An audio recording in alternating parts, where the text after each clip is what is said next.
today has been built on enduring values.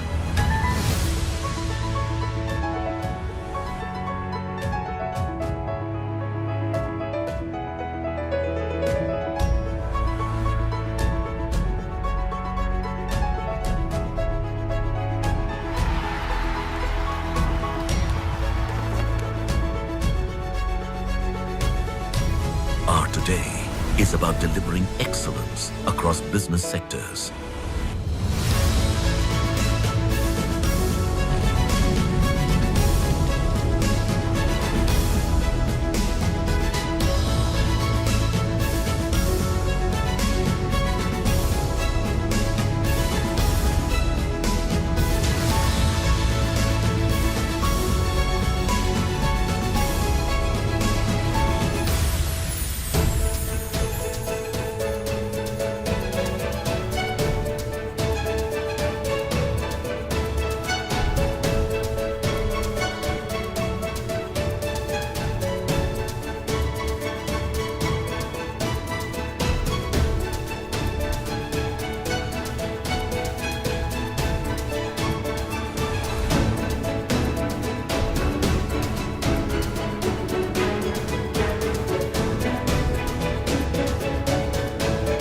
Our today is about building a future-ready nation.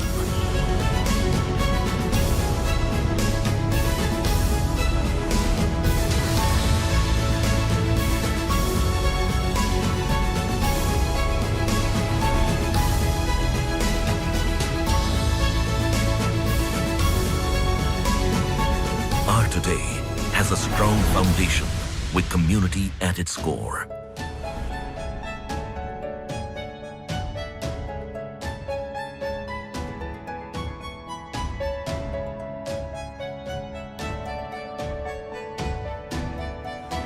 Our today is dedicated to the communities we serve.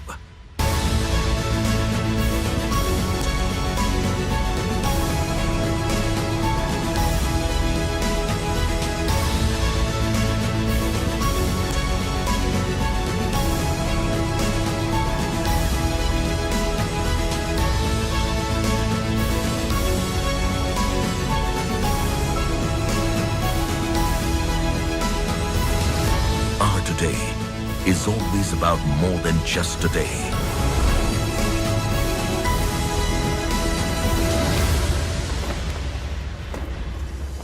Our today is a continuous journey for a better tomorrow. Tata, leadership with trust.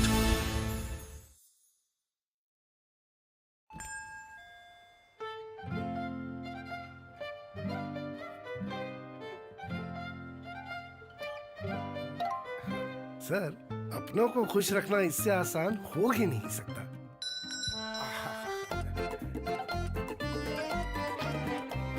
साहब, अपनों को खुश रखना इससे आसान हो ही नहीं सकता।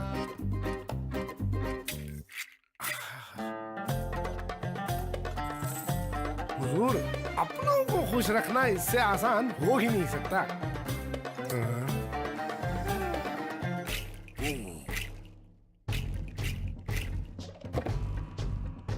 अपनों को खुश रखना इससे आसान।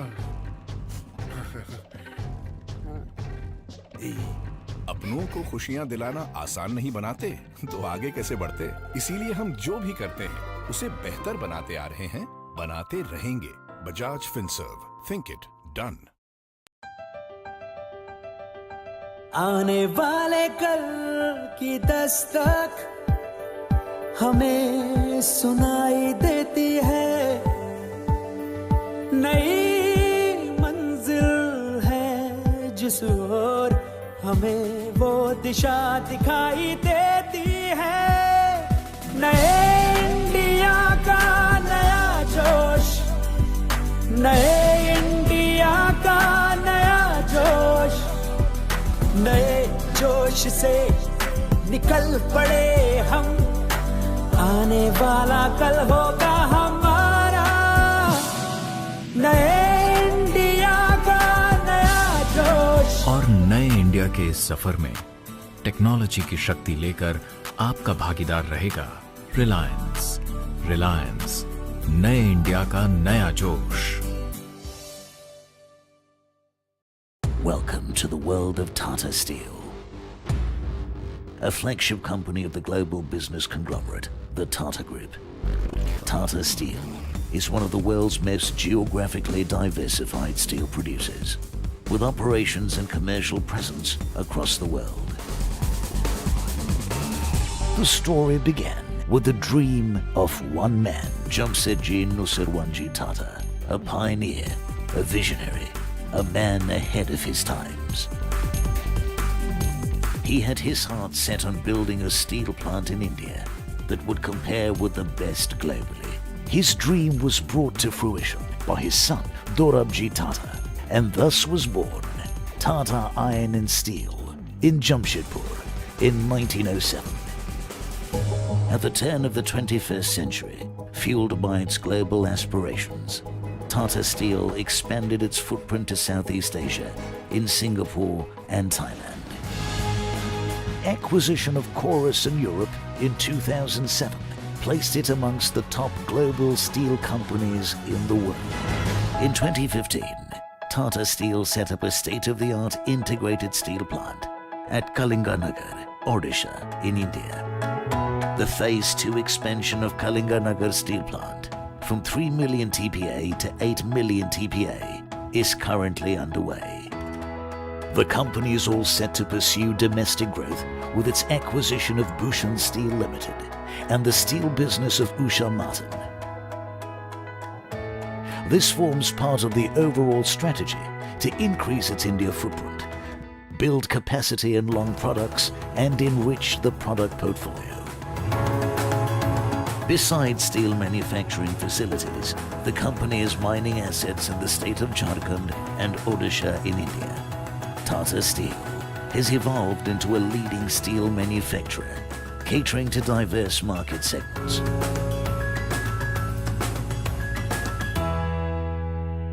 In its trend-setting journey, spanning more than a century, Tata Steel has contributed immensely towards the well-being of the planet and people.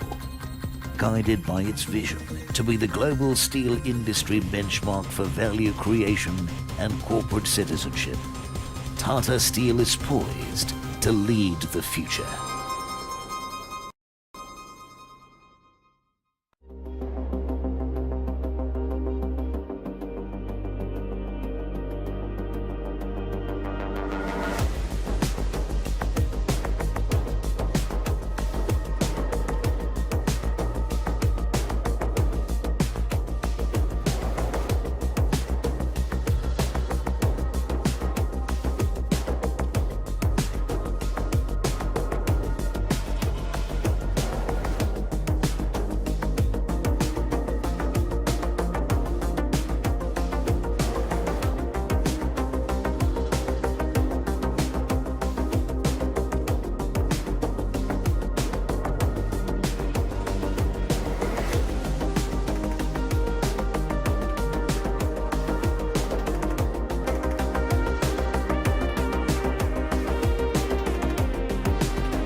सुरक्षा हर पिच पर, ताकत लंबी पारी खेलने की, परफेक्ट फिट, क्वालिटी टेस्ट।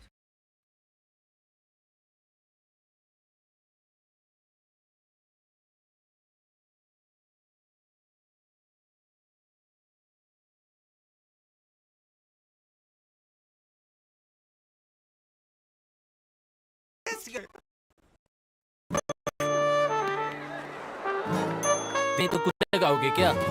ये देना JSW Neo Steel TMT बार, pure steel मजबूत घर। ये दीवारें जानती हैं हर शुरुआत का पता।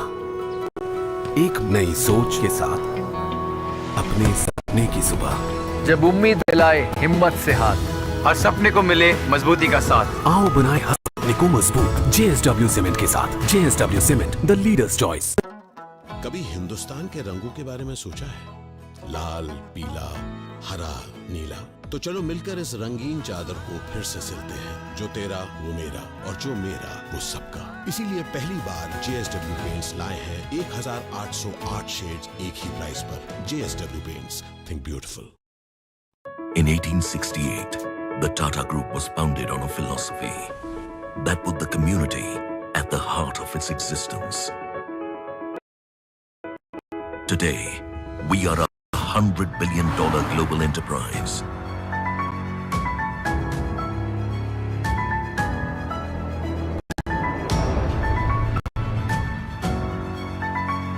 Our today has been built on enduring values.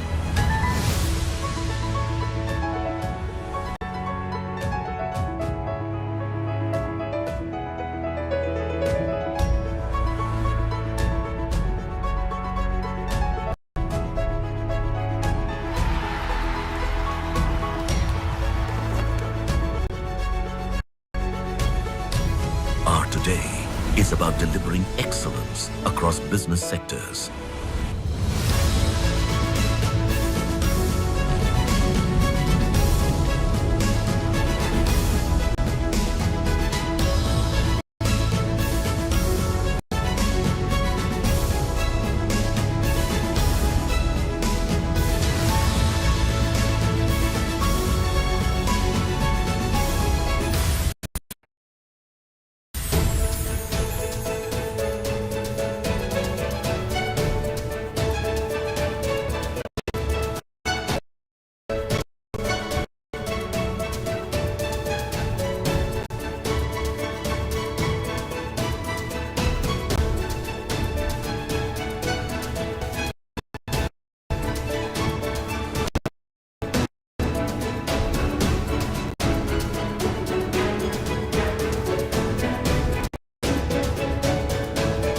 Are today a future-ready nation.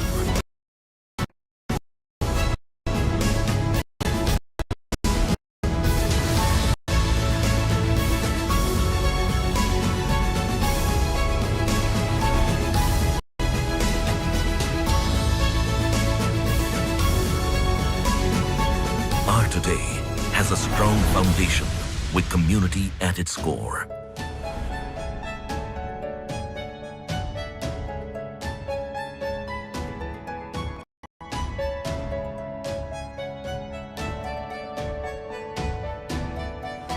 Our today is dedicated to the communities we serve.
In its trend-setting journey, spanning more than a century, Tata Steel has contributed immensely towards the well-being of the planet and people. Guided by its vision to be the global steel industry benchmark for value creation, Tata Steel is poised to lead the future.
सुरक्षा हर pitch पर, ताकत लंबी पारी खेलने की, perfect fit, quality test. Match से पहले ये सारे चेक्स बहुत जरूरी होते हैं, ठीक वैसे जैसे घर की छत चूज करते समय। तो बस ले आइए GSW कलर ऑन प्लस की छत, जो दे आपके घर को मजबूती और सुरक्षा। GSW कलर ऑन प्लस, सुंदर छत सालों साल। GSW न्यू स्टील TMT सरिया बेस्ट है। सरिया दिखता कहाँ है?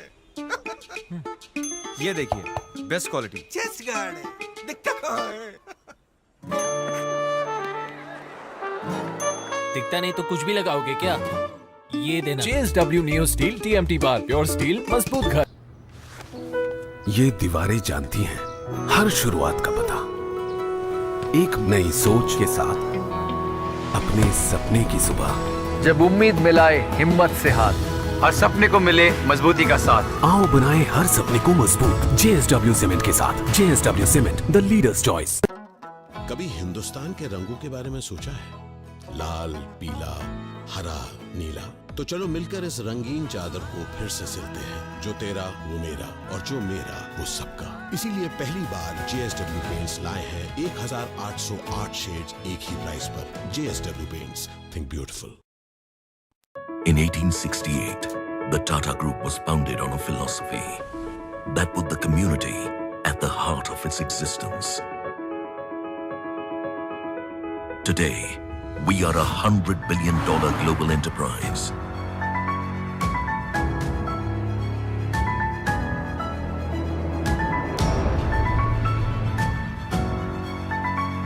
Our today has been built on enduring values.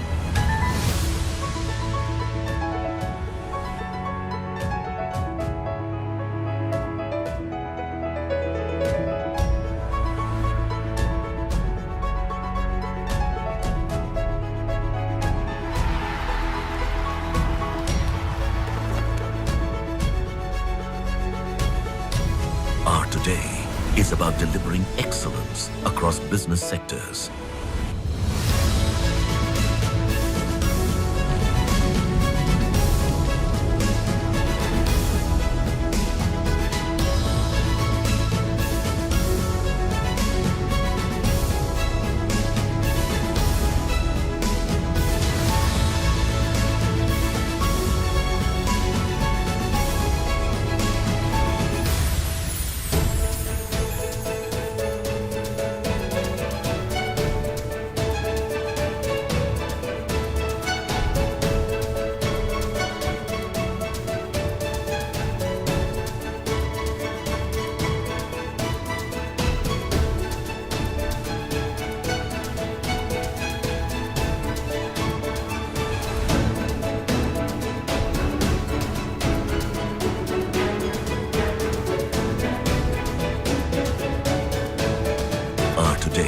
is about building a future-ready nation.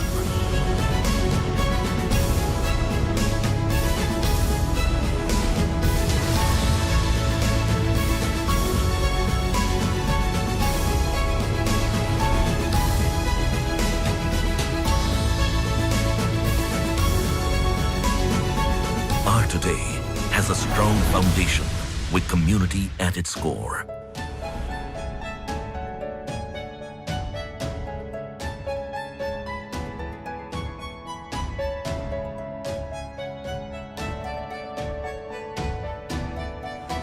Our today is dedicated to the communities we serve.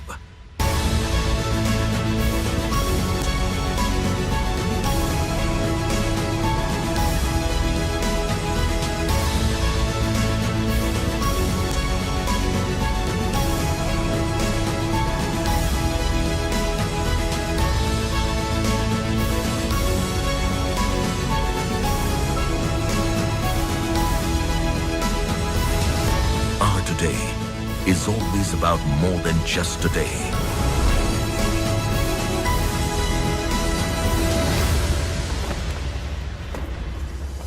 Our today is a continuous journey for a better tomorrow. Tata, leadership with trust.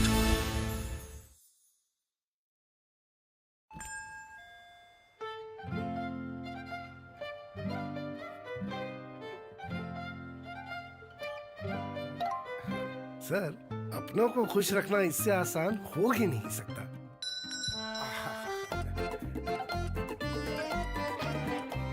साहब, अपनों को खुश रखना इससे आसान हो ही नहीं सकता।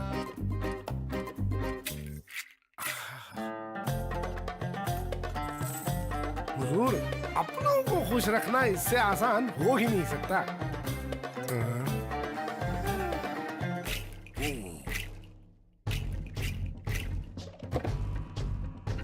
अपनों को खुश रखना इससे आसान। अपनों को खुशियां दिलाना आसान नहीं बनाते तो आगे कैसे बढ़ते। इसीलिए हम जो भी करते हैं उसे बेहतर बनाते आ रहे हैं, बनाते रहेंगे। Bajaj Finserv, think it done. आने वाले कल की दस्तक हमें सुनाई देती है,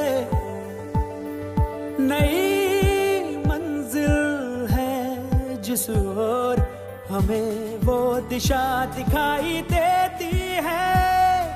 नए इंडिया का नया जोश, नए इंडिया का नया जोश, नए जोश से निकल पड़े हम, आने वाला कल होगा हमारा।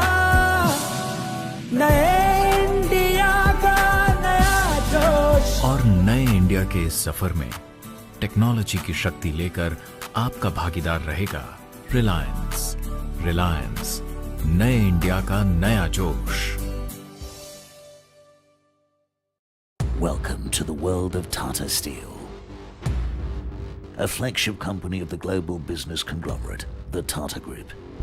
Tata Steel is one of the world's most geographically diversified steel producers, with operations and commercial presence across the world. The story began with the dream of one man, Jamsetji Nusserwanji Tata, a pioneer, a visionary, a man ahead of his times. He had his heart set on building a steel plant in India that would compare with the best globally. His dream was brought to fruition by his son, Dorabji Tata, and thus was born Tata Iron and Steel in Jamshedpur in 1907.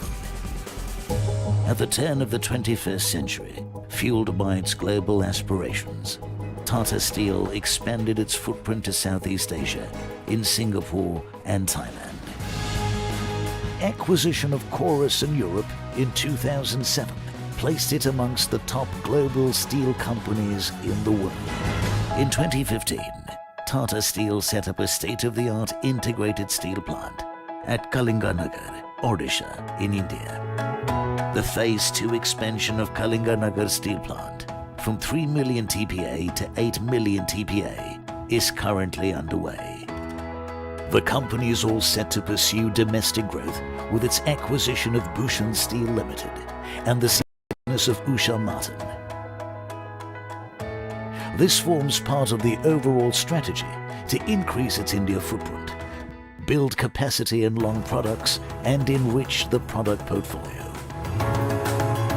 Besides steel manufacturing facilities, the company has mining assets in the state of Jharkhand and Odisha in India. Tata Steel has evolved into a leading steel manufacturer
maybe I'll go through one round of questions, even while the audience can post their questions, which my colleague from CII, Nandini, will help us to coordinate.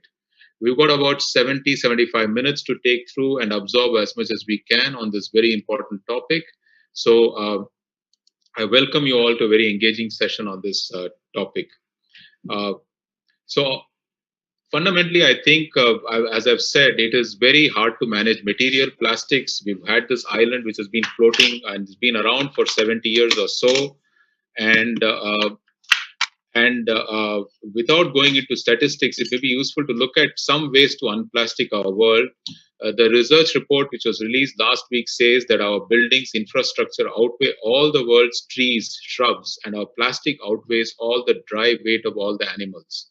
That should sort of tell us the perspective as to where we are in terms of plastics. As to India, I think Anurag may also highlight some additional facts there. India produces and consumes large quantities of plastics, but the consumption is bound to increase in future. Given the large amount of plastic manufactured, consumed, and disposed to be necessary to follow within India, we've had this guidance of reduce, reuse, and recycle. One of the fundamental elements now many of us in various parts of the industry are adopting is the whole issue of circular economy. That not only would help to sort of look at this plastic waste and plastic products, but every other sector of this industrial economy we need to reshape in terms of the circular economy. CII, on its part, released a report in May this year outlining the requirements of India to move into circular economy for plastics and the importance of communicating the message in terms of segregation of waste effectively, consistently, and to encourage innovation in sorting, collection, processing to upcycle rather than downcycle plastic waste. Much of the effort at management are hampered by lack of science-based evidence in policy formulation, business decision, and there is a need for a lot more data guiding decisions in the magnitude of recycling infrastructure which India needs. For example, we don't have information on how much waste of a particular kind of resin is generated for us to sort of differentiate between various types of plastics. All important is also the need to ensure livelihoods are not endangered by outright bans, and industry and the whole consumption and the food economy is not affected very negatively. But at the same time, we must make progress. There is also a very large informal sector in India, which is engaged in waste picking, which is very labor intensive, and their employment generation also is at stake. These informal waste pickers in municipal corporation are generating, for example, almost $12.5 million each year for city of Pune alone in labor, transportation, and processing costs. So that economy needs to be taken along when we design any solution. So we need business models for scalable, sustainable, effective partnerships with informal recycling sector so that that can evolve. But also they must adopt in that sector the practices which are modern in terms of safety, in terms of no child labor. Those elements need to come in and play too. We have work studies in these aspects underway. These have been initiated by several organizations, including CII. And this COVID challenge has added a new dimensions. While many of these solutions are available, we are working in partnership with government to make them more scalable, to use this material, which has been a very useful material, that it is managed in a wonderful way. So just to highlight, our today's speakers come from very different backgrounds and they have relevant experience, and we can tap into their expertise to explore in this session how world can come together to address this problem and suggest solutions, policies. And in some countries, the policies may have worked differently and better for us to learn from each other. Mr. Janak De Silva, Dr. Julian Boucher, and Dr. Marian Olson work at the interface of science and policy. Learning from them on the evidence-based policy formulation will be very, very important. Peter Skelton represents Waste and Resource Action Program, which looks in many countries to implement business commitments via plastic pack. Mr. Song from Korea is an entrepreneur, and he wants to drive consumers away from single-use plastic, single-use products via his zero waste lifestyle store, The Picker. Mr. Priyadarshi is my colleague in Tata Group, in Tata Consumer, and he is working with Indian industry, while Mr. Baride represents Technimont, an Italian company which sees waste, including plastic waste, as a new feedstock. while Mr. Balendra from Sri Lanka will throw light on environmentally responsible investment opportunities his company is looking to. This is a great panel, and I'm keen to hear our speakers' thoughts on perspectives in their own countries and how the world can come together. And of particular interest will be to discuss policies, measures which governments and nations can undertake to address this important challenge. Thank you all. At this point, I will then invite each speaker one by one. Let us start this round of discussions, hearing the remarks from Dr. Marianne Olsen. Over to you, Marianne Olsen. Thank you so much for the opportunity to contribute to this very interesting event. I will then start sharing my screen, right? Because I have some slides to follow my presentation. Just need a couple of seconds for this. So I hope that this is now shared. Thank you. Okay. So I will be talking about actually the importance of environmental monitoring and putting this into the context of the topic here. And my name is Marianne Olsen, and I represent the Norwegian Institute for Water Research, which is Norway's leading environmental research. We work on a whole range of different aspects related to water challenges. I also represent the project called INNOPOL, the India-Norway cooperation project on capacity building for reducing plastic and chemical pollutions in India. And this is a project under the India-Norway Marine Pollution Initiative. And within this project, we collaborate with several Indian. And the main objective of this project is to define feasible and sustainable measures to reduce plastic pollution. And we are working in the Gujarat state study area. We are looking here at both socioeconomic context and challenges related to plastic pollution, also trying to understand the whole value chain, the stakeholders, different roles, and how this is linked in the environment. So there is also an environmental monitoring component of this project. And I will look more into the environmental monitoring. So circular economy is certainly a very relevant and very important aspect of this. But I'm still here sort of challenging this approach, and is this really the entire answer to the problem? Sort of under the umbrella of circular economy is extremely important, minimizing the environmental impact as one of the major goals. So slowing flows, recycling, redesigning this is certainly crucial. But it certainly there will still be mismanaged waste. And we still need to keep an eye on this. So that's one of the main, major objectives for actually also focusing, but not so. I brought with me some numbers from Plastics Europe 2019, which is showing the share of plastic waste, that's packaging material, that has energy recovered or has been deposited in landfills. And this shows a very impressive and nice picture of recycling and energy treatment or major packaging. But what is not shown in this figure is still the mismanaged. Approximately the same amount of packaging or plastic waste that goes to landfills is actually also mismanaged. this is a short background for my presentation here. And when we look into the state of the art with regard to plastics and the knowledge from the scientific point of view, the situation is that we have a very little historic data, or basically no historic data.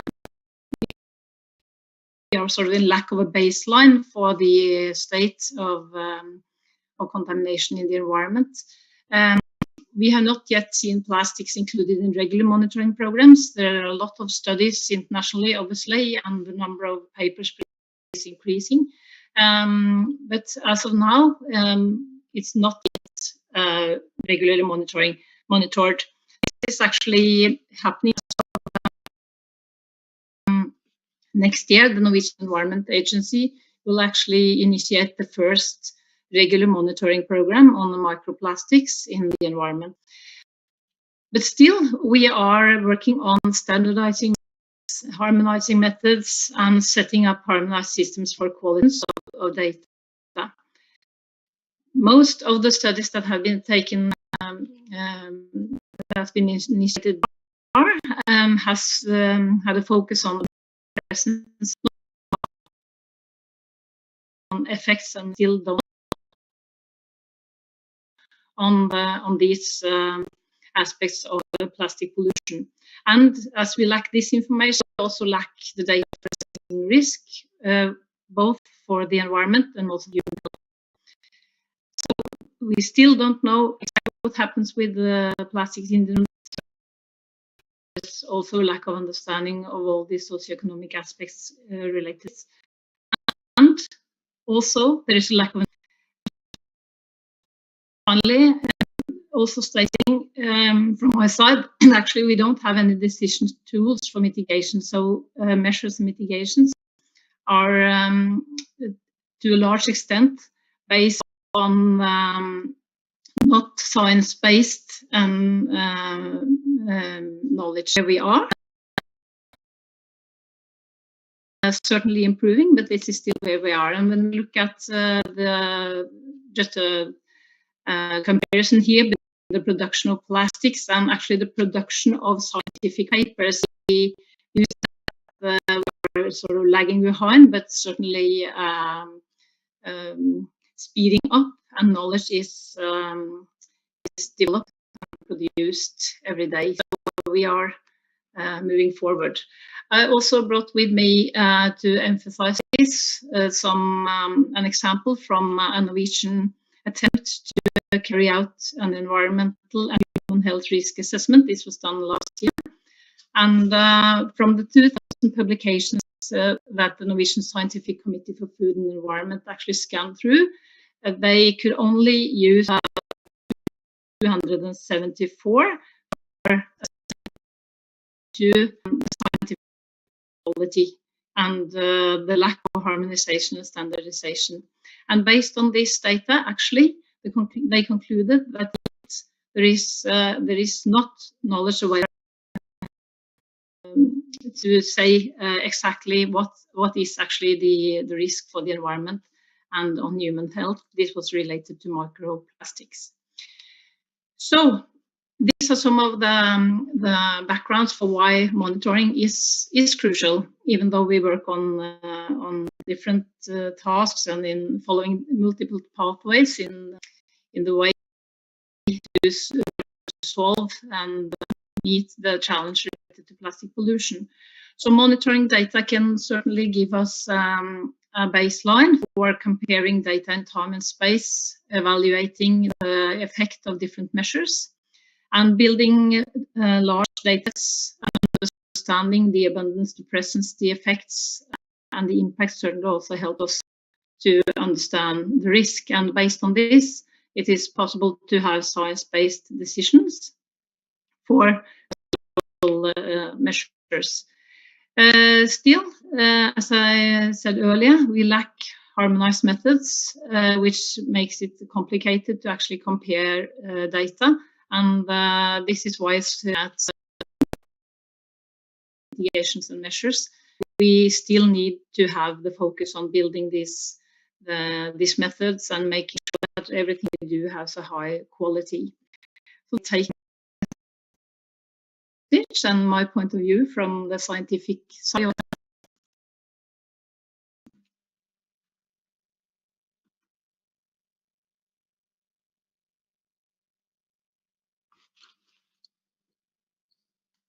Thank you, Dr. Marian. That was a very important point you raised, that there is fundamentally a lack of understanding and data.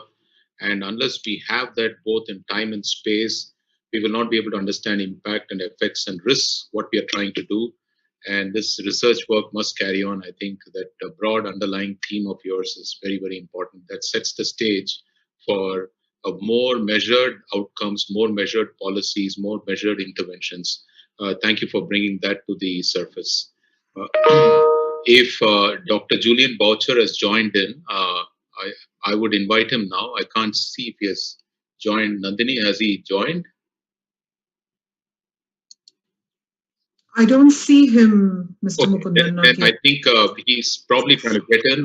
We will then move on to our next speaker in the schedule.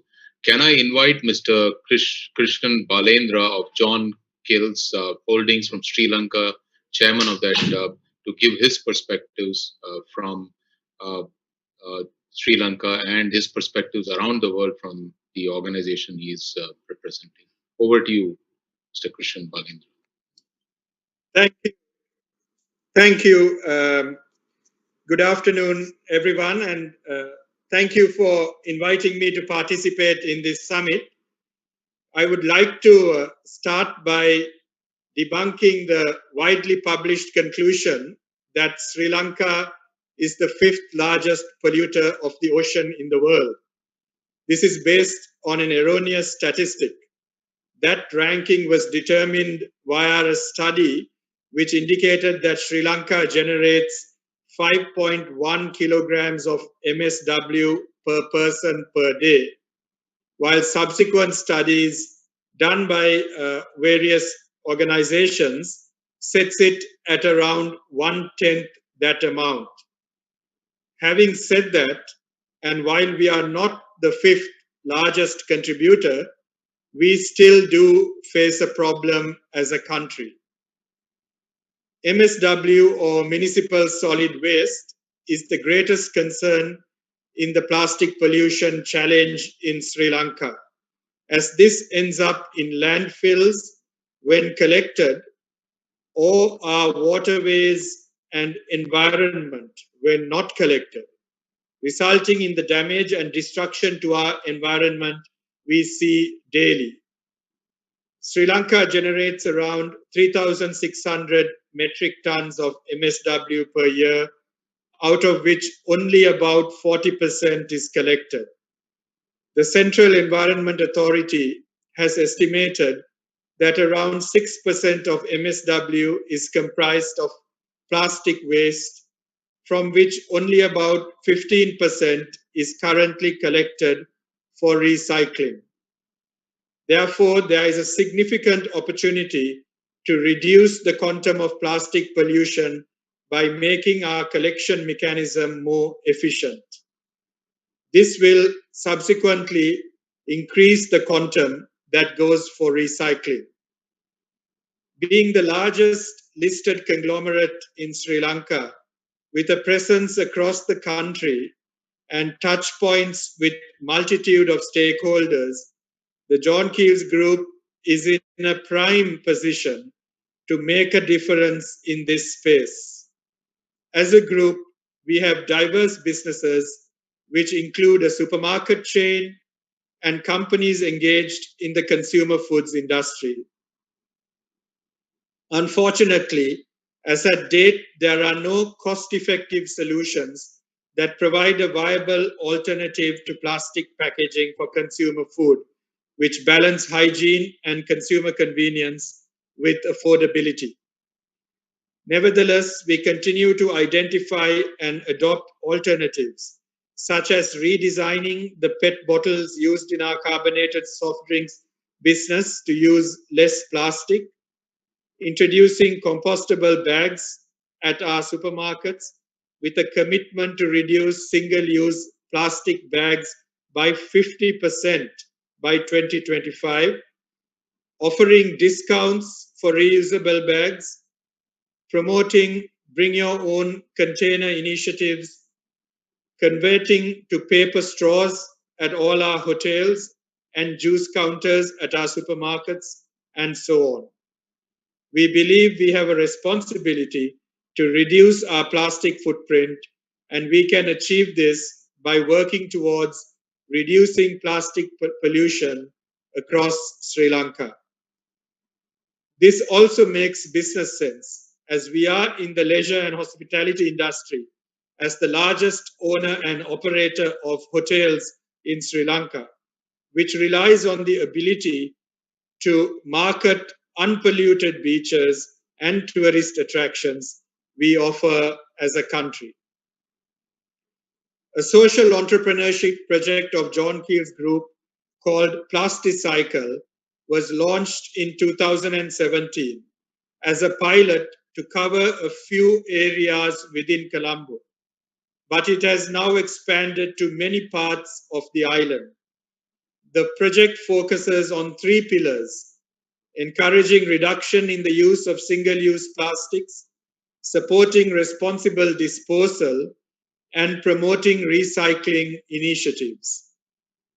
I'd like to mention just a few projects undertaken by Plasticycle in the last 3 years to encourage communities to reduce their use of single-use plastics. Awareness programs are being conducted in schools, educating the younger generation about adopting the 4 R's: refuse, reduce, reuse, and recycle. This is now being done virtually given social distancing during the COVID-19 pandemic. We have placed hoardings and video messaging on digital screens at the entrance of the Southern Expressway in Sri Lanka. At the many entrances, we have placed such hoardings and digital screens, focusing on responsible disposal. And we have also conducted events and activations at rest stops, targeting commuters who use the expressway. We have also conducted awareness programs for MSW collectors to reinforce that they are a pivotal role in the chain of collection, segregation, and responsible disposal. There is continuous engagement on social media to push the 4R message to a wider public by highlighting the health hazards attached to the incorrect use and disposal of plastics. We also share tips on how to reduce one's plastic footprint and ideas on how to reuse and recycle. Our group is also working with other large supermarket chains to request the government to impose a charge for the issue of single-use plastic bags, with the intention of gradually influencing behavioral change in consumers. Currently, charging for plastic bags is not permitted in Sri Lanka due to a Supreme Court decision going back to 2008. Plasticycle also launched a beach caretaker program with the Marine Environment Pollution Authority of Sri Lanka, where we have adopted a 1 kilometer stretch of beach at each of 2 of our hotels, where the hotels take responsibility for keeping it plastic pollution free. This initiative will be rolled out at other coastal hotels and resorts in the near future, where we also conduct awareness programs and work in partnership with the communities whose livelihoods depend on Sri Lanka's clean beaches and tourism. As an initiative to support responsible disposal, we have placed over 190 bins at many locations across the island to make it easier for the public to dispose their recyclable plastic waste. Locations include supermarkets, selected schools and universities, sports complexes, tourist hotspots, exits at expressways, and many more. To date, we have collected over 65 metric tons of single-use plastic waste, equivalent to 2 million PET bottles. We then send it for recycling, including to a project partner that converts PET into yarn to manufacture branded garments for export. To promote recycling initiatives, we launched a pilot project with the Sri Lanka Navy, where the group funded the development and testing of a prototype chamber to produce value-added products using non-recyclable plastics. This project focuses on plastics that wash up on the beach, which are contaminated with impurities such as sand and seawater, which are considered non-recyclable, using traditional methods due to the level of contamination. We understand that there would be those who expect us to do more, and we are conscious of this. Since the time we embarked on this journey, we have realized that there are no quick fixes. While we look for alternatives, we also need to deal with the realities as they exist today. Doing nothing is not an option. This is a journey the John Keel's group has embarked on with a commitment to make a difference. However, each one of us as individuals need to take our share of responsibility too, to refuse, reduce, reuse, and recycle single-use plastics and reduce our plastic footprint. So that's it from me for now. Thank you, and I'm open for any questions. Thank you. Thank you, Chairman Balendra. We'll come back to the questions at the end of the speakers, but I think you have highlighted the issues very, very well. I think you ended very well by saying there are no quick fixes, and I think your point about doing nothing is not an option, but we have to take responsibility. And they've highlighted how your company has taken the responsibility with a commitment to 50% reduction, improving awareness, consumer awareness through plastic cycle, bringing youth as part of the program, doing publicity. And also the one point which is very important we miss in this whole puzzle is how do you make it easy for people to act? Making it easy for people to act is also a very important part of rewarding them in the right way to change their behavior. So I think it's a complex problem. And you also highlighted technically at this point of time, there are very little alternatives, but we are in search. Thank you for those points. And these probably are going to be the trend of points we're going to hear from the industry perspective. And I think everybody is becoming more understanding of that. To continue with that dialogue, may I invite now Dr. Anurag Priyadarshi from Tata Consumer Products Limited, who is their Global Sustainability Manager, to give his perspective on this issue. Over to you, Anurag. Everyone, I trust you and your families are all doing good. And by way of introduction, I work in Tata Consumer Products, which is the consumer arm of the Tata Group of companies, having beverages and food business. In the program, it is written Tata Global Beverages. That was the earlier name of the company. We are in some exciting times where the wooden spoon is the winner. Symbolically, the wooden spoon was considered the loser, but now we see increasingly plastic spoons being replaced by wooden spoons.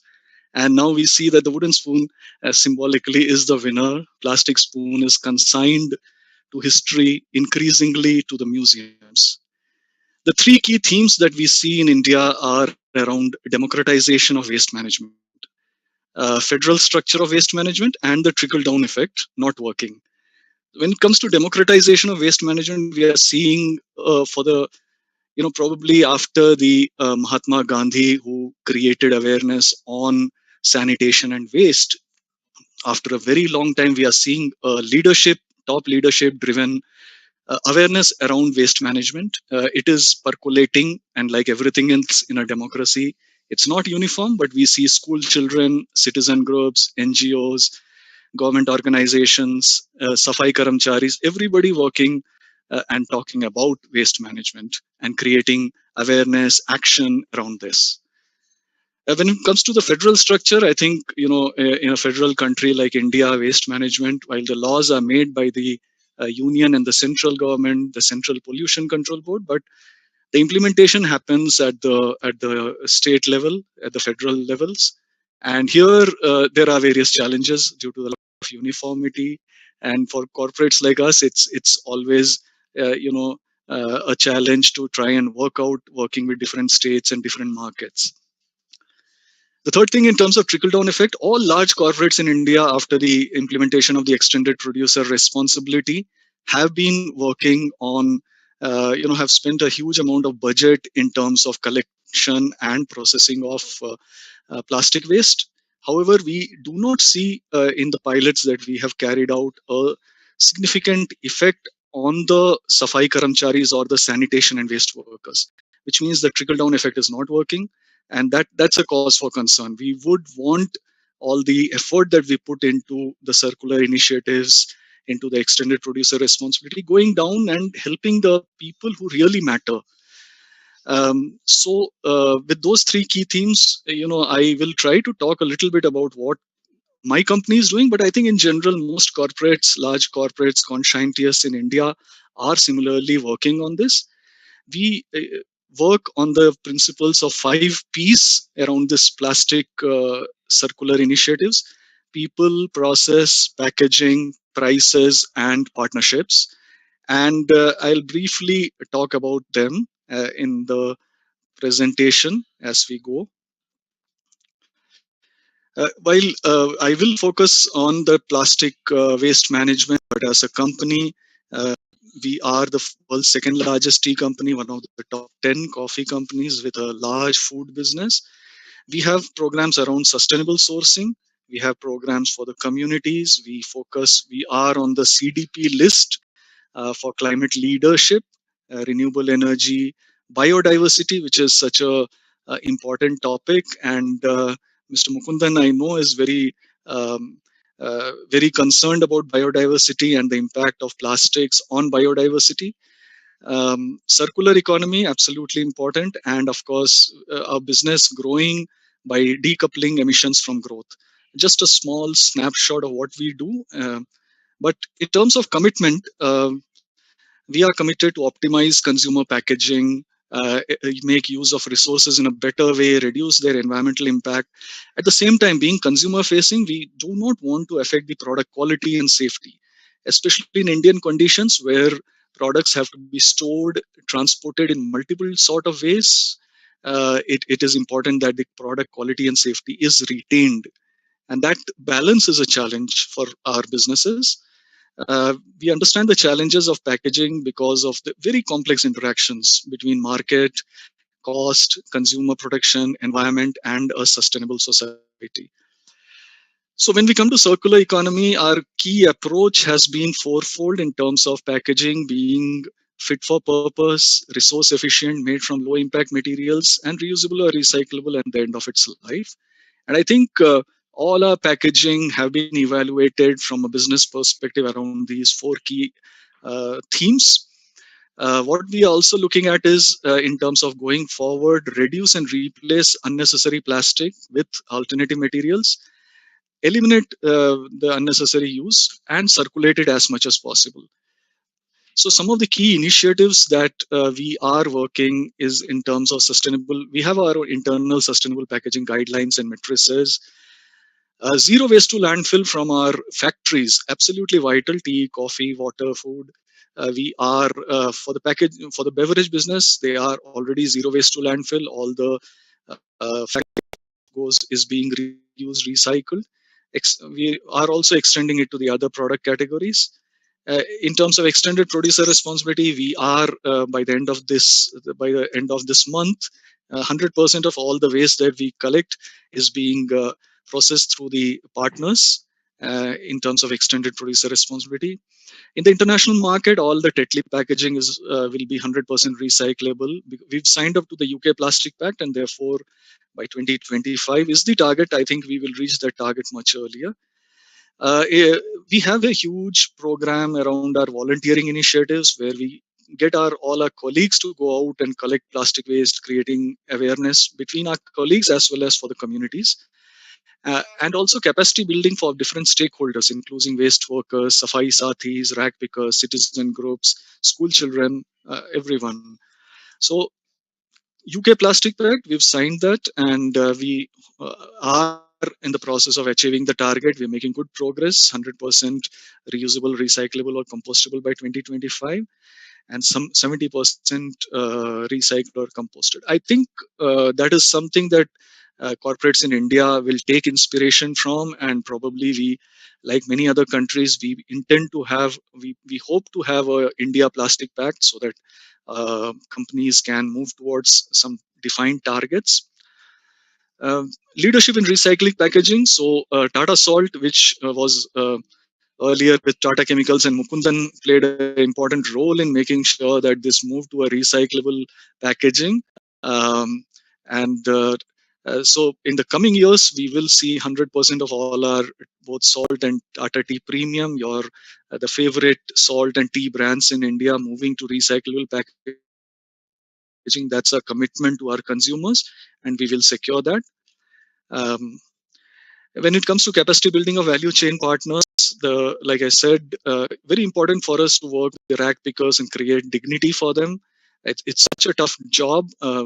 We understand, appreciate that, and we want to make sure that all our efforts are helping improve their lives. Affirmative action is absolutely vital for the Tata Group, and through our programs on plastic waste management, we want to make sure that the affirmative communities are benefiting, especially also for women empowerment.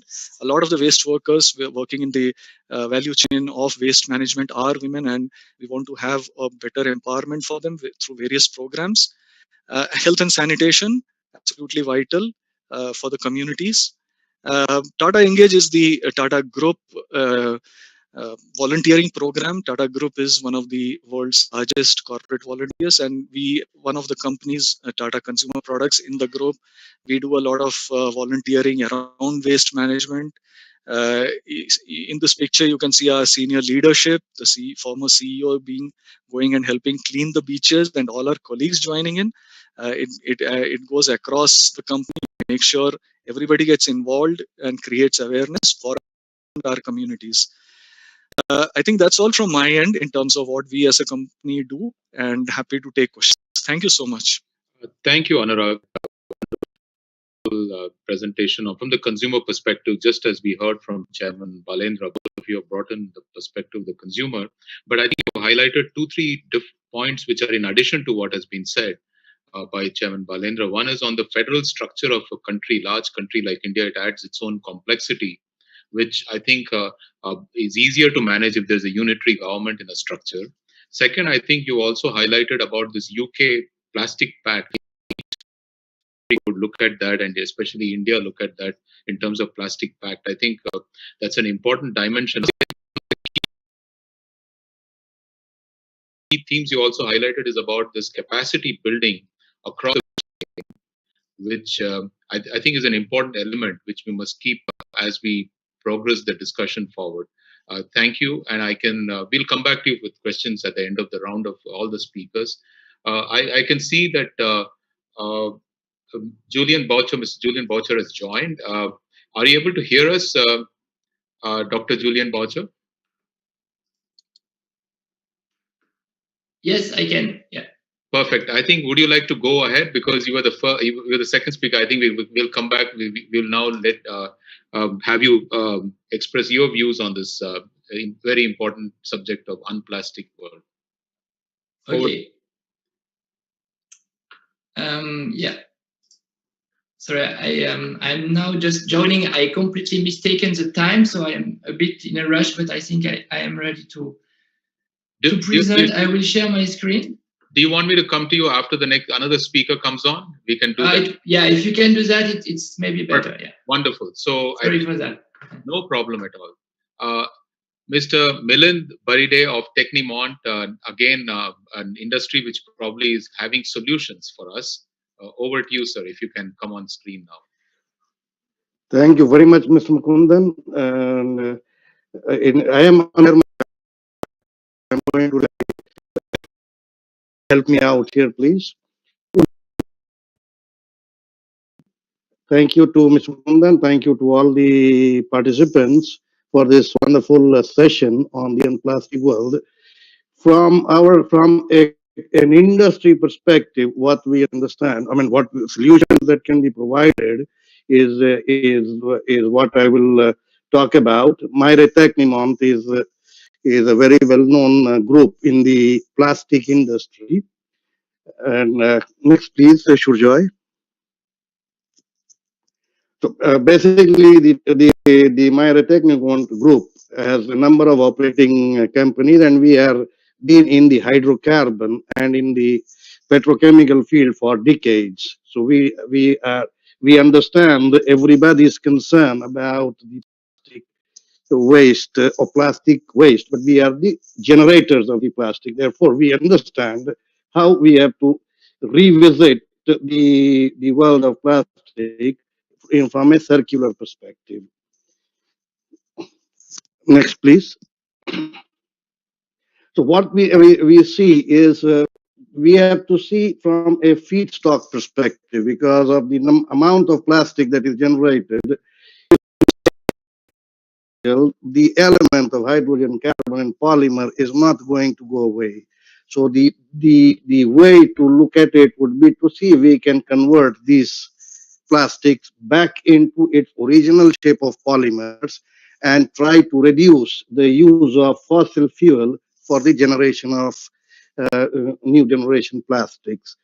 We have a number of energy transition trends that we look at, but for this purposes, I will only focus on the new plastic as the feedstock and use that as a feedstock instead of the fossil fuel. So we start right from the source itself, from where the plastic is generated, and in the circular economy, if the current plastic can be reverted back into these and substitute the fossil feedstock. Next, please. In terms of the transition of the energy, I can share a kind of a pyramid structure where the various feedstocks are utilized in our daily needs of energy.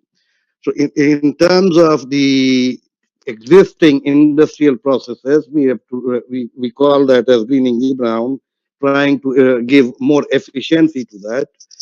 Then there is the circular part, that is the waste that is being produced after consumption, because ultimately we are producing plastic first for consumption, and then after it is consumed, it is moved into the waste area. So whether that waste can be reused as a new raw material for producing the same plastic. And then we have the biological component, but I'll more focus on the circular side of this economy. Next, please. To give a perspective of the plastic production, the worldwide plastic production currently is ranging almost up to 360 million tons, and the trend is going to continue to increase despite all the recycling, despite all the environmental concerns, despite all the considerations, because ultimately, from a consumer and a cost perspective, and the usage perspective, and the material itself that plastic comes out, which is practically used in each and every day of our life, from medicines to the food packaging, to the industrial products, it is prevalent and pervasive. There is not another material that is currently available to substitute such a such a type of material as plastic. So that trend is going to continue. So what we can do is see if we can reduce the production of the plastic from fossil fuel into the plastic recycled or upcycled plastic. How that is achieved is in the next couple of slides. Next one, please. So, to find the solution, what would be the right solution, we have to understand in terms of the types of plastic and which can be recyclable and which cannot be recyclable. Here, we would consider recyclable not in the traditional method of making different products out of the same plastic, maybe mostly degrading products, but upcycling it towards the original polymerization, therefore original polymer itself. And that is the first part of it, which we call as recycled plastic from a mechanical processing perspective, and then adding a couple of compounds, we can convert the plastic back into its original polymer, having the same strength and the same characteristics as the polymers are used in the current industry, inclusive of the automotives, consumers, uh, mm, food, medicine, and various other industries. Then there is a second round, which cannot be mechanically recycled. So that kind of plastic can be put into a gasification process. It will be called a chemical process. And through the chemical process, convert this back into its synthetic gas, which can then further be produced and returned back into the economy through various other uh, products such as methanol, ethanol, and back into also the plastic production itself, the polymer production itself. Next, please. So in terms of the waste, we have categorized them into two areas, which is a post-consumer waste, which comes out from the various drums, buckets, pallets, vases, combs, auto components, furniture components, and then post-industrial waste, which are pipe cut-off, dyes, products, production waste, spruces, and the likes of them. And each of these are then can put into product families such as polypropylene, polyethylene, polycarbonates, ABS, the PVCs, and all these kind of materials. These we are now considering them to be raw materials, and these raw materials can be then utilized back into the color sorting, flake sorting, purity sorting, washed, packaged, and converted back into the original polymer itself. Next, please. What we have done in order to put this in practice is we have put in place an upcycling mechanical plant in Italy, which processes up to 40,000 tons of plastic waste back into polymers. This facility is currently designed for polypropylene, HDPE, LLDPE, and such similar waste back into the polymer original polymer itself. This is currently functioning for last couple of years, and we believe this would be a very good model for various other places of the world where the LDPE, HDPE, PP type of plastic is used, consumed, and moves into a waste area. Already in India, with a number of to develop this into the Indian sector. Next, please. This technology or this methodology is very starting to compounding and polymer. Then apologies. I think we're running short of time. If you could move. Okay, just take the last slide if you can.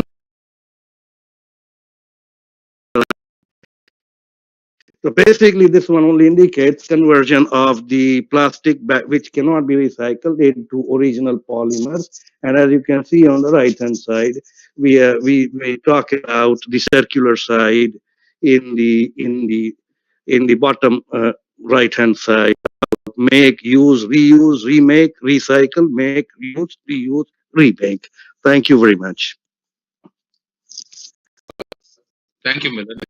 provided some interesting solution for all of us to follow through and take forward. I think maybe some of the people in the audience who are looking at this technology can take that up, but also you gave a new perspective in terms of greening the brown, circular economy, and the new one called the green, which is a new way to look at stuff which is beyond circular economy. Thank you. We'll come back to you. May I now turn to Mr. Song Kyung-ho of Korea from Picker Republic of Korea to give his remarks, please. 네, 안녕하세요. 한국에서 참여하고 있는 송경호라고 합니다.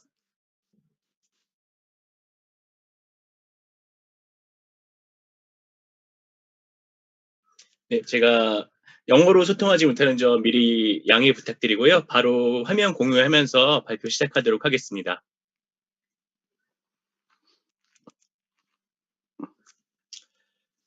네, 저희는 한국에서 제로 웨이스트 샵을 중심으로 다양한 환경 기업 활동을 하고 합니다.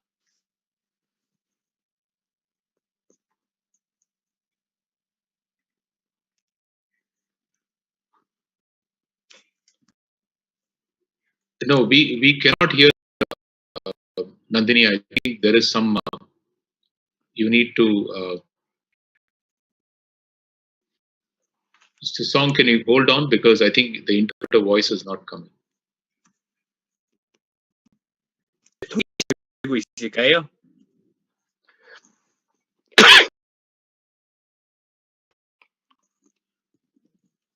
네.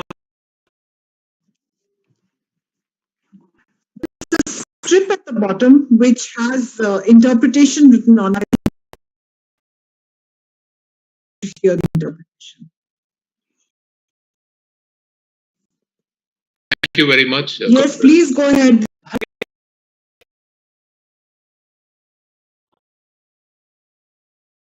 (2016년도에) 시작이 되었는데요. 지금 앞선 발표자분들께서 굉장히 좋은 사례들, 재활용과 플라스틱 사용을 이제 존경을 보내드립니다. 저희는 그러한 쓰레기 잘 처리하는 것들에 대해서도 굉장히 중요하다고 생각하는 동시에 쓰레기들이 전혀 나오지 않을 수 있도록, 그러니까 이제 재활용을 하는 것 이전에 쓰레기 발생을 차단하는 것들을 굉장히 주안점을 두고 활동을 해나가고 있습니다. 이런 것들을 바로 소비 문화의 회복이라고 저희는 표현을 하고 활동들을 하고 있는데요. 저희의 동기는 굉장히 인류가 가지고 있는 다양한 쓰레기를 재사용하고 재활용할 수 있는 기술들이 있지만 쓰레기 문제로부터 우리 인류가 해결 소식을 듣기가 굉장히 힘든데요.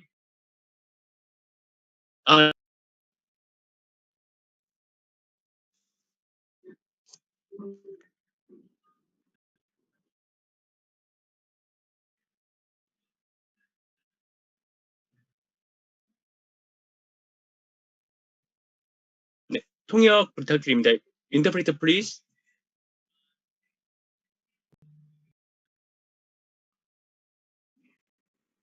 Devesh, we can hear you. We can hear. 네. 저희가 활동하는 내용들은 굉장히 직관적입니다. 쓰레기들을 해결할 수 있는 만큼의 쓰레기의 양을 만들자. 그러니까 쓰레기가 잘 썩는 것도 중요하지만 그것보다 앞서서 쓰레기의 양적인 부분들을 감소할 수 있는 부분에 노력을 기울이자라는 것들이 저희의 목표입니다.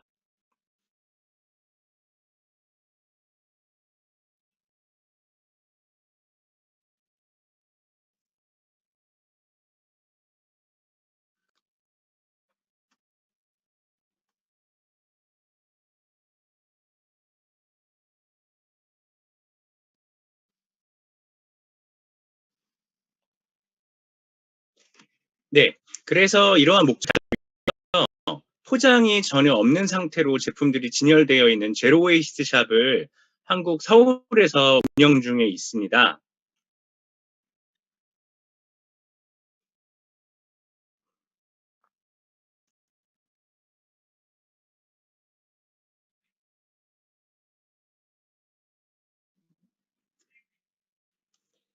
네, 사용하는 방법들은 이제 요 슬라이드에 설명이 되어 있는데요. 물건을 구입하기 위해서 소비자분들이 직접 용기라던가 장바구니를 지참하셔서 구매하고자 하는 내용물만 구매할 수 있는 환경을 갖추어 놓고 있는 그런 매장입니다.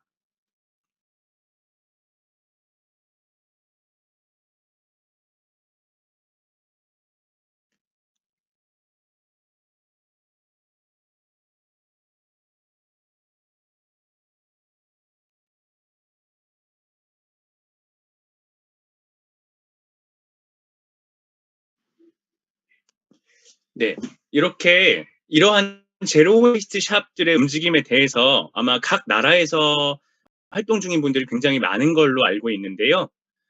저희 있는 매장이 운영되고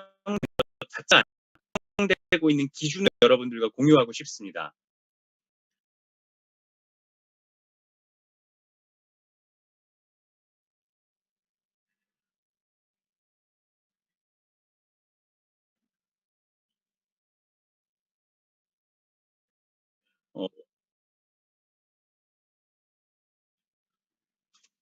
네. 네, 이러한 기준은 제품이 생산되는 순간부터 시작해서 유통되고 판매들이 사용하는 단계에 저희가 기준을 만들어서 적용하고 있는데요. 생산하는 단계에서도 쓰레기라던가 탄소 발생량 이런 것들을 줄일 수 있는지 저희가 직접 확인을 하고 있고요.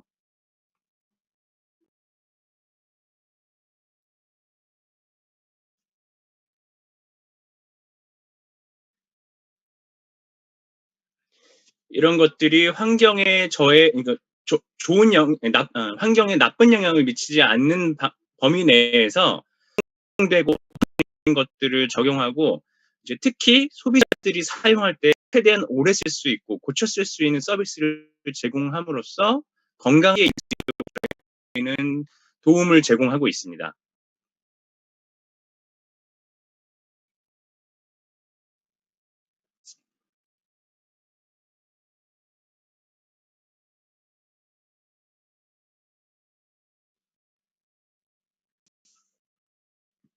그래서 가장 중요한 것, 우리가 제품을 생산하고 사용하는 과정을 거쳐서 폐기로 다시 돌아왔을 때 그 재료들이 다시 생산 현장으로 돌아올 수 있게 만들어주는 것들이고요.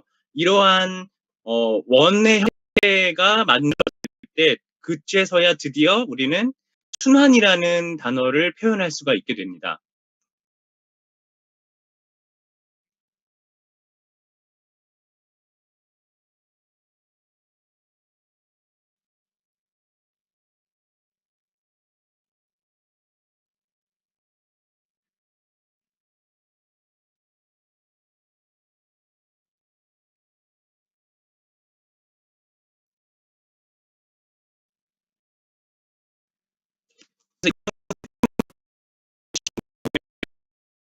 우리가 CII라는 이제 산업 관계자 분들이 모여서 이야기하는 자리에서 우리는 생산자로 대표되는 사람들입니다.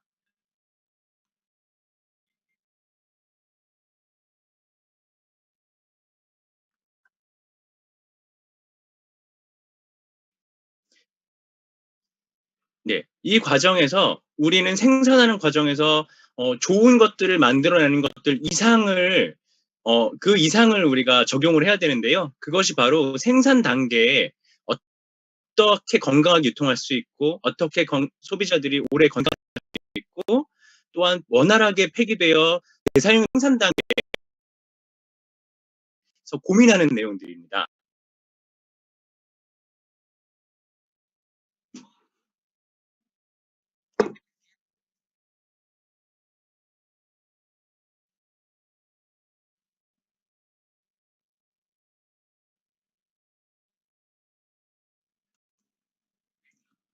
네, 이러한 것들을 기회 물어보는 분들이 굉장히 많은데요. 그 대답은 여전히 똑같은 대답을 드릴 수 있습니다. 기업은 고객들에게 와우 더 커스터머를 제공을 해야 되겠죠. 제품이나 서비스를 와우를 할 수 있는 제품과 서비스를 해야 되는데요.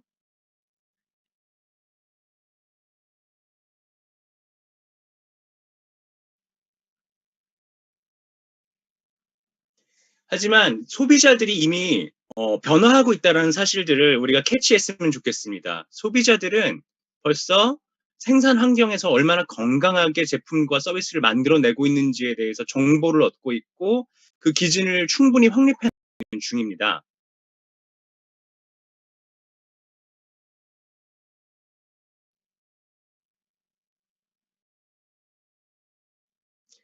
이러한 그 소비자들에게 소비자들 기업들은 분명히 소비자가 원하는 지속 가능한 제품과 서비스에 대한 고민을 충분히 이어나가야 할 것이고, 그리고 이러한 생산 단계에서의 충분한 그 폐기에 이르는 충분한 고민을 우리가 각 영역에서 해 나갔으면 좋겠고, 그런 부분들을 저희는 간청드리는 바입니다.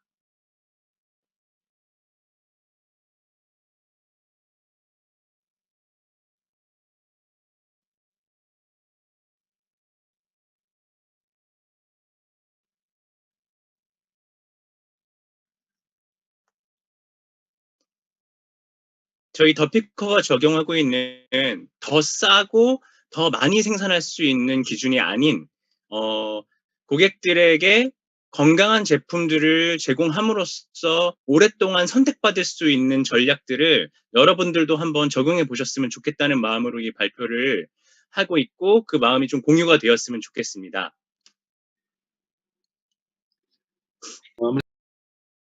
Move a bit faster. We are running out of time. We have 3 more speakers, and we still need to have Q&A. So if you could, thank you. 이렇게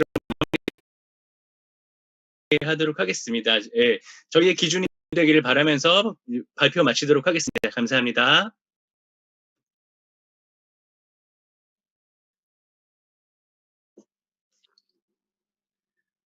Thank you, Mr. Song. I think your shop is very famous. I have seen it on the internet, and there are YouTube videos of your shop, and people who have had a great shopping experience. The range is improving. I think you will. The only thing I've heard is that the cold products are yet to come, but maybe they will come at some point. You will solve for them too. At this point, can I invite Mr. Janaka De Silva of IUCN to speak his remarks? We'll come back to you a little later. Thank you. Over to you, Mr. Janaka De Silva. Thank you very much for inviting us today to give you a brief overview of what IUCN is doing in the world of plastics. As some of you may know, IUCN is one of the oldest conservation organizations in the world with a history of over 70 years. And our focus, as many of you might realize, has been on nature and conservation and actually ensuring that the benefits of nature and conservation are shared and used by society at a wider range. And in that context, thinking about the issues of plastics, one might say, why is IUCN in this field? And what we learned around 2011 and 12 was really our entry point was into the impacts and the effects of plastic as it entered the marine environment. And what was recognized, and I think this is as well known by many, is that this is a problem that is predominantly addressed upland in the terrestrial environment. And from our perspective, coming to recognize that really the first step is actually, as has been pointed by many others already, is to understand what is the basis that we can make decisions. So actually quantifying, qualifying the extent of plastic waste, it's leaking into the marine environment or into different environmental compartments is really essential to be able to move forward. And in this light, what IUCN has been working on over the last, since 2013, was really to understand how that process could be worked. And together with Qantas EA and Dr. Boucher, who you will hear from shortly, we have been working on a number of different types of tools and methods to actually quantify and qualify plastic. And most recently, you may be aware, we teamed up with UNEP. Janaka is sharing some screen because we can't see the screen. I don't have a presentation. I have a presentation, but I can share it if that helps. No, you said you can see on the screen. That's why. If you're not sharing, it's perfect. No problem. Yeah, I apologize. Thank you. So we joined up with IUCN and UNEP to actually develop and implement the UNEP hotspot guidance. And this was essentially a mechanism to actually address some of those issues of understanding and quantifying in a structured fashion the information that is out there that can make a decent or reasonable assessment. And this is essentially the basis of actually moving forward. So the guidance has been tested in 11 different countries and one principality in Monaco, in Spain. And out of that experience, which actually transcends countries in Asia, Vietnam and Thailand, in Eastern Africa, ranging across from South Africa up to Kenya, and then of course in Europe, in Cyprus and in Menorca, which is essentially a subsection of Spain, has enabled us to actually understand how the type of information and data can actually help us develop some harmonized methods to actually move forward. And basically, IUCN's approach is really very straightforward. Firstly, getting that baseline, understanding what we know about the situation, using the best available data. And one of the challenges, I think, in the plastic environment is that the information that is needed is quite detailed, depending on the type of issues and actions you want to address. And this is where really our approach comes into play. And it's based on basically 4 important pillars. Firstly, that knowledge-based, quantifying, qualifying, and collating as much of the information possible in a harmonized method that can make us informed decisions. Recognizing that information is not always the best available, but it is what's out there, and it also might provide us guidance on what needs to be done. Secondly, using that as a base actually to address some of the key issues that need to be dealt with. On the policy front, quite often in many countries, while there are national policies regards to municipal waste management, as it relates to plastics and their use, that can be somewhat less depending on where you are. And so using this information, the idea would be to help guide and support actions on policy. The third element is really recognizing, and I think you've had some very eloquent speakers already today, talking about the role of business in actually addressing the use of materials and actually changing that life cycle. And so in this way, it has been really IUCN's work to try and engage with the business sector at a broader level, to particularly in parts of the world where those issues may not be as well developed, to actually encourage and entertain and support the adaptation of methods and approaches to actually address that across the business life cycle. And then most importantly, I think all of this relates to something that has also been covered today in the previous presentations, is the importance of capacity development. And that capacity development actually stretches across a whole variety of ranges of areas. From understanding the situation and its complexity. I mean, if you are looking at just general assessments at a national, global level to see how one is progressing in terms of the amount of leakage, that's one level of information. But then if you want to make change down to a production level, you may not need to know the quantity and quality of the available plastic, but also its costs and its economic viability. So that capacity building, as far as IUCN works, is really trying to engage with what we see in a multi-stakeholder platform. And I think that is one of the strengths of our work, is that what we try to do is actually ensure that we engage with the different parts of society in their appropriate ways to address what is really a globally complex problem. So to very quickly say, one of those ways we do that is actually what we have is the Circular Economy Grants Program. And this is not traditionally targeted at businesses, but at the lower level of civil society organizations that are actually trying to address it more at the ground level. And what we see is really there is an important role for sectors of society that might one not normally be involved in, to be actually very instrumental and active in actually addressing these issues. And I will very quickly give you an example. In Thailand, one of the projects that we support has been very successful, first of all, in engaging with indigenous peoples groups, the Moken community, to actually help improve their life by actually giving them some value addition through the collection of plastic, but more importantly, also helping to identify and develop a market for that marine plastic as a product. And this, of course, raises the broader issue. And I think we all recognize that the recent crisis has actually had a huge impact on the recycling market. So there are structural issues. How do we actually make recycled plastic valuable? Because quite often the virgin product is still far more cost effective as a product. So there are some broader issues that certainly need to be addressed. So in concluding, I would just like to say, I think from IUCN's perspective, we see the importance of really developing multi-stakeholder platforms that actually engage with all of the different parts of society, whether they be businesses, government, and civil society, because ultimately to address this problem in a very holistic and transformative way, they all need to be involved.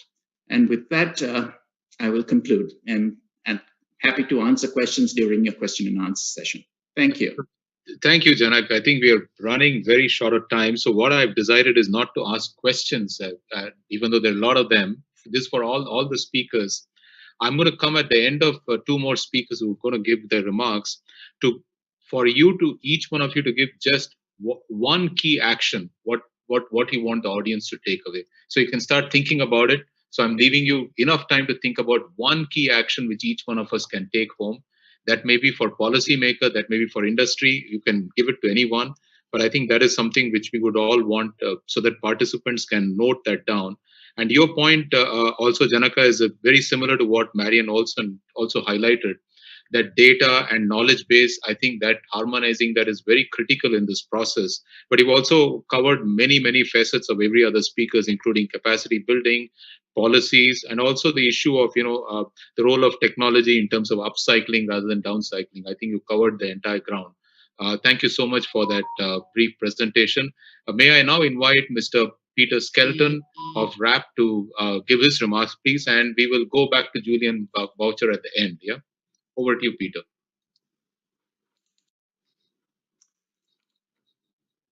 Thank you, everyone. And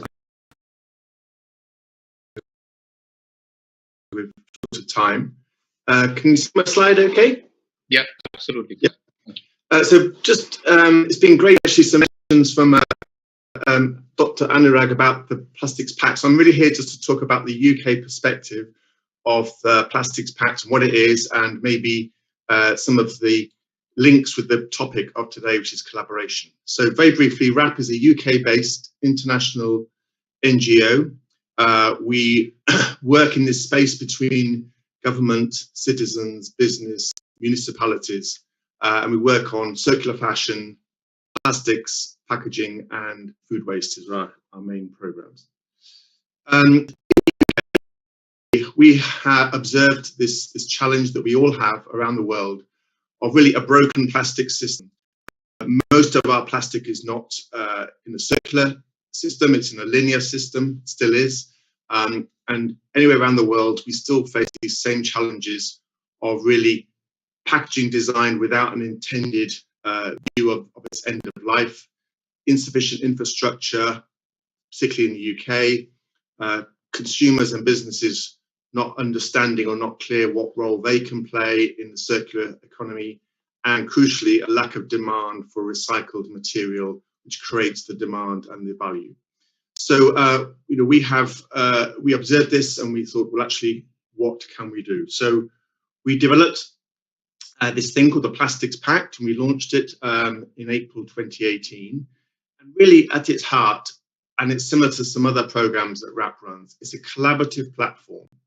It's bringing businesses together with government, with civil society, with supporting groups, and saying, actually, we have a common challenge and we cannot fix this on our own. No one business, no one sector, no one supplier can do this. So let's come together and agree some tough decisions, but actually let's move in a common direction. And actually that will be much more efficient and actually save us money than we're all doing our own thing. So it's great that corporates do have their own targets, have their initiatives and campaigns, but actually there's a limit to what we think we can do in that way, and we have to collaborate. Crucially, it has this vision of a world where plastic is valued and doesn't pollute the environment. This is not about an anti-plastic or banning plastic, because we need plastic for the functionality and the technical performance that it brings to some applications, but we need less of it and we need less of the problematic plastic. So we came together and we developed with the Ellen MacArthur Foundation these 4 time-bound targets. And these are the UK targets, and this is really trying to have common targets that businesses sign up and collectively support. And I won't go through all of them, read them, but they're really about targeting the talent and challenging some of those items that can be recycled or can contaminate recycling, very easily littered. And in the 2nd, 3rd, and 4th are really metrics around driving design, collection and recycling, and crucially, the demand for materials. Some go back into packaging, as we know, plastic can go back into packaging, so there's also a crucial role for end markets which are outside that packaging application. Ignore the percentages in some ways.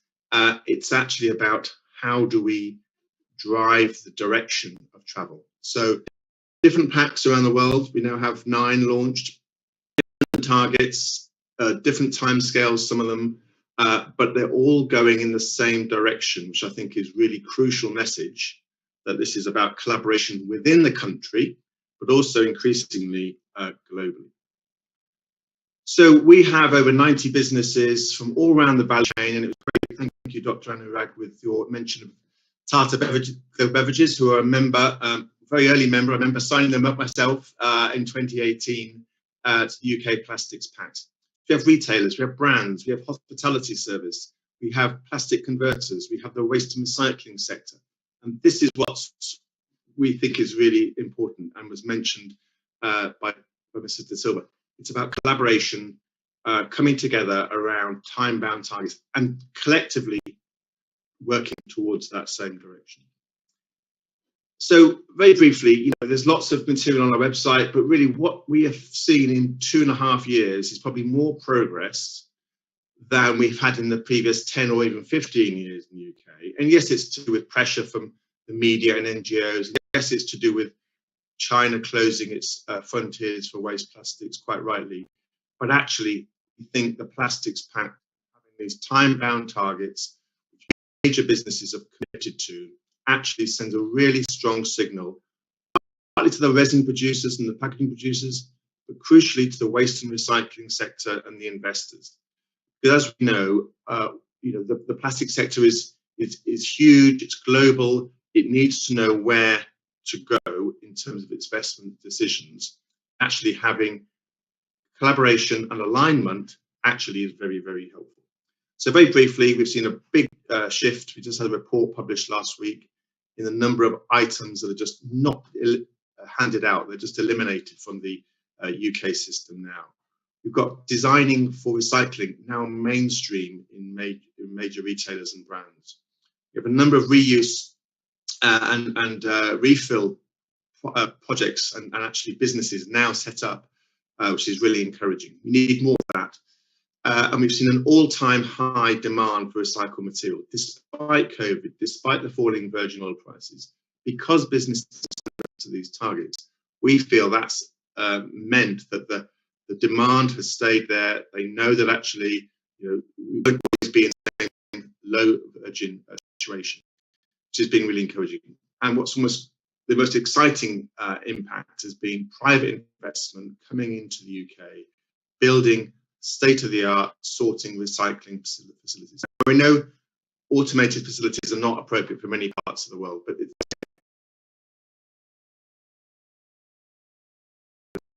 and collection infrastructure or more high-tech. And so let's leave you with this last sort of message that as well as collaboration, as well as time-bound targets, which we've all kind of committed to, what RAP is also very focused on is the reporting of the progress. And so this is a report that was just produced last week. So it's very important that a Plastics Pact shows its members what it's doing, what it needs to do. So this is a plan for reporting on from the baseline. So it just shows that, you know, while we want to get 100% of our packaging to be recyclable or usable, we're tracking at 64%. Still a long way to go. And films and flexibles is the biggest program we're working on. Of the 50, so it means 50% of our plastic is still not going back into a circular plastic system. And the target of 30%, we've made good progress from 9%, but we're still only at 13%. So I think this transparent reporting, which was mentioned again by Marion and other speakers, is really crucial. We definitely think data is probably a crucial point to take home. So lastly, thank you for my time. I think what our message at WRAP is really is collaboration is key. Alignment is also key, aligning the supply chain, the value chain in a similar direction, and that's circular economy increasingly, and visibility of what is working and also of what is not working. So I think that would be my take-home message for today. So I appreciate I have no time for questions, but thank you very much for your time, and please visit the UK Plastics Pact website if you want more details about the kind of work we're doing there. So thank you very much. I think all the speakers have been very, very elaborate in their explanation. I think we've learned a lot. I think from this presentation, we've learned about UK Plastic Pact, which I think may be one of the ways various countries can adopt voluntarily moving forward, industry voluntarily moving forward. At this time, may I invite Dr. Julian Boucher to come on and then give his remarks, please. Yes, I am sharing my screen now. Okay. So, hello everyone. So I will make the last presentation, which is really focusing on the metrics. Maybe put full screen mode, sorry. So we are a knowledge-based organization based in Switzerland with an eco-design and LCA background. And we have been doing in the recent years quite a lot of work in the field of plastic pollution modeling, so modeling plastic flows both within the environment and within the economy. And I will speak about two projects, so the two on the bottom left, so the guidance, National Guidance for Plastic Pollution Hotspotting and Shaping Action, published by UN and IUCN, and the Plastic Leak Project, which is more targeting corporates. So why this work? So life cycle assessment experts at the start, we realized that these assessments were missing a good accounting of the plastic leakage. So plastic pollution, plastic leakage into the environment was not accounted for, and for this reason, amongst other, many projects led to the design of plastic packaging and the replacement of glass or other materials by lightweight and plastic packagings, with all the issues that we now know. So how these metrics fit into like the more global framework of action. So we have represented this framework with these two wheels. So one is for the public sector and one is for the private sector, with two quite similar continuous improvement process, where you first have to get some knowledge, get the data to identify hotspots for the public sector one, which are where you have leakage, and then prioritize interventions to mitigate this leakage and use some instruments to implement these interventions, and you can disclose your performance and improve the data and the knowledge. And same for private sector, you need the data to measure your footprint, identify priorities for action, mitigate your footprint, what you can do on your value chain, and then the rest you can influence or offset. And this is where there are strong linkages between the two wheels. One is on action on the bottom. It's through like mechanisms like the extended producer responsibilities that are connecting in terms of action the private sector on, let's say, more the geographic or national public sector level. But this link also happens in terms of data and metrics, and this is what we want to show in the rest of the presentation. So on these two wheels, we can position these products that I want to speak about. The first one, these two products are publicly available and can be used. They consist of tools that can be used. So the first one, also mentioned by Janaka, is this national hotspotting and shaping action. It allows to fill of the diagram, which is about knowledge for a country and identifying hotspots. This has been applied in several countries. We are about to complete the process for countries coming soon. All the information, both in terms of methodology and also the results of the pilot countries, is available at this website of the plastic hotspotting life cycle, and you can get the data. And you can also use different modules to replicate the. There are 9 modules to guide the users through the different process action, interpretation, and action setting. I will not enter into the details. Modules with explanations and tools to run the calculations and organize the information. Why is this? Because we need some data that's not readily available and probably will be available based on purely data collection. Is coming from many different sources.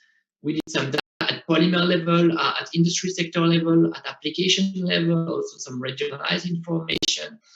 This is all not so consistent if you take the data. So then we have developed to reconcile all this information and generate a coherent data set for the country as a starting ground to start identifying hotspots and shaping.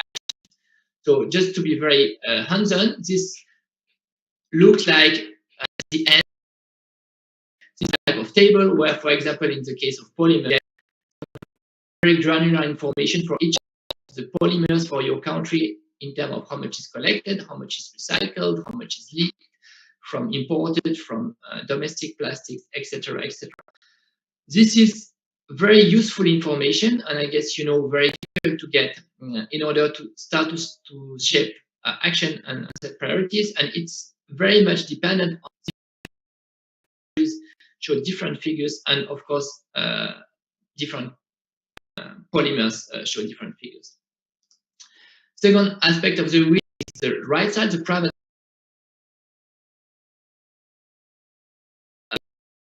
of the plastic leakage over the value chain of your company, of your product. And this is what is described in the plastic leak project that is available. It's the first science-based guidance to run this type of calculation for a company or a product. It was developed through a collaboration between private sector organizations with a very clear governance. And it allows to map the value chain of your product or your company. Where are the leakage points? So typically we can answer this question: what is the leakage over my value chain? Where is this leakage occurring? What stage? And also in which country? Which are the markets responsible for this leakage? If you send in other markets, what are these products? What are these polymers that are mainly leaking? That you have to answer to set this information. I will not enter into the details, but you can find all this information on the guidance. And just as an example of what it can be used for, this is the example of a dairy company where we performed this type of analysis, and we could see that all the plastic used in the company, so close to 100,000 tons, 4% is leaking in the environment. This is like the overall picture, so it's quite important. And we could also start to shape this information in a more actionable way. And this is just an example where you can see that for this company, we could identify which product, milk powder, cheese, butter, with different packaging is leaking the most in the different markets of company. And it was really very useful for the company to start to shape a strategy how to mitigate leaking most of the leakage in terms of couple country product. Very useful information. So this is the end of my presentation. And as an action point, I would like to say that tools to measure and assess plastic leakage granular, and this is a very important information. So I guess the next step is really to start to generate this data and share the data in a very transparent way to use it, and can start to really set sound priorities in terms of plastic leakage mitigation. Thank you, Dr. Julian Bacho. I think they're very useful, the tools that are existing in public domain, which companies can use and start to generate the data and have a data-driven decision. I think very, very useful, very powerful, and glad could present this to us. Just to give their one theme message or one key takeaway, let me start with Mr. Krishnan Balendran, Chairman of John Gales.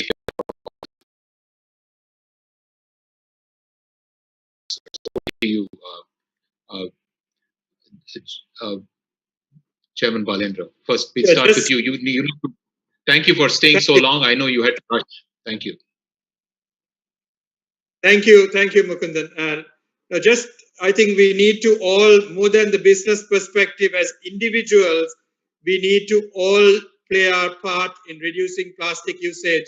And as an operator of a big supermarket chain in Sri Lanka, where plastic bags continue to be a problem, I would encourage everyone in the audience and the participants, wherever possible, to take your own container when you go supermarket shopping. We go to supermarkets very often, and that is just one small thing that we can do. And that's just my quick takeaway. Thank you, Chairman. Dr. Anurag Priyadarshi, your 1 point takeaway. Thanks, Mukundan. A very informative session. I think for corporates like us, the key is around collaborations and partnerships and around innovations. So I think those are the key themes that we want to work with all our partners. Thank you so much. Thank you, Anurag. Dr. Marianne Olsen, over to you. Your key takeaway, please. Thank you so much. It has been great listening to all the presenters. I will go back to my previous take-home message, emphasizing the importance of taking the time to build the data and knowledge, both on the effects of plastics, to be able to both do science-based, risk-based decisions about mitigation, but also to take the time to gain knowledge about the proposed alternatives. Reusable, recyclable, and compostable materials may also have adverse effects, so not jumping to solutions is my take-home message here. Don't jump to solutions, be data-driven. Mr. Milan Paride, your key takeaway and advice to the participants.